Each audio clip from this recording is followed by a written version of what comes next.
Hi, welcome back to Missing Chemistry. This is electron configuration of the element fluorine.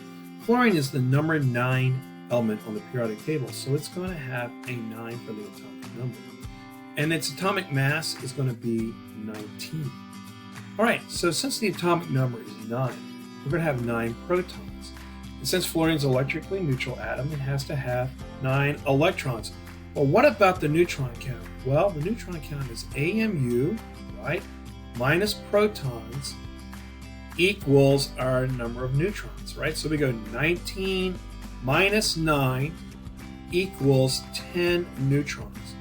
Okay, that's pretty snarly. So we're going to put a 10 right there. Everything's looking pretty good here. Before we do the electron configuration, it's important to remember that S has 2 electrons, P has 6 electrons, D has 10 electrons, and F has 14 electrons. And we're going to start right here at the top of the diagonal rule, which we often call the off-ball principle. And we follow these red arrows down until we run out of electrons. Okay, so we got 9 electrons here, so we go 1s2. Now we're going to go down to the next ladder here, and it's going to be 2s2. Pretty cool. This is kind of like going up and down a ladder. So let's go to the next one. So we're going to go to 2p there.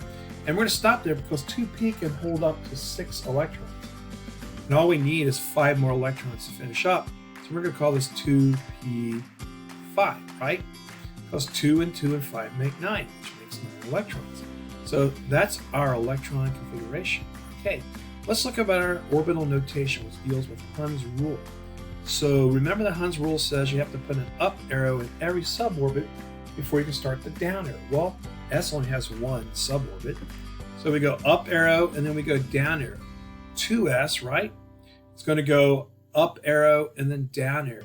Then you're going to have 2px, 2py, and we're going to have 2pz.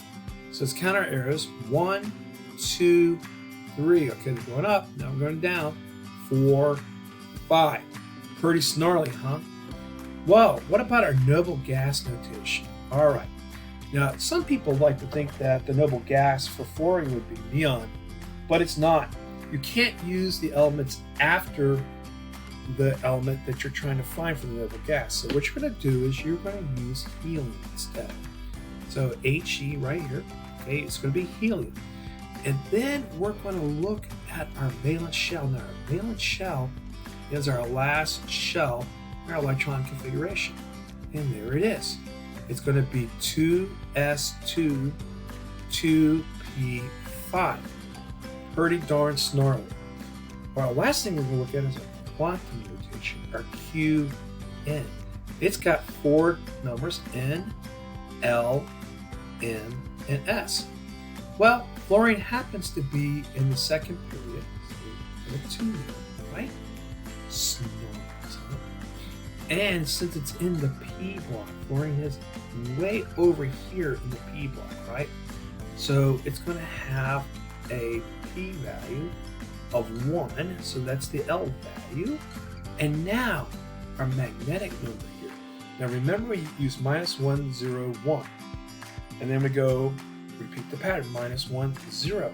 So fluorine is going to have an M value of 0. And now let's look at our last arrow right here. Our last arrow is pointed down. So that tells me it's going to be 1/2 negative for our spin number. Well, that's it, guys. You be snarly, and we'll see you back here at Missing Chemistry.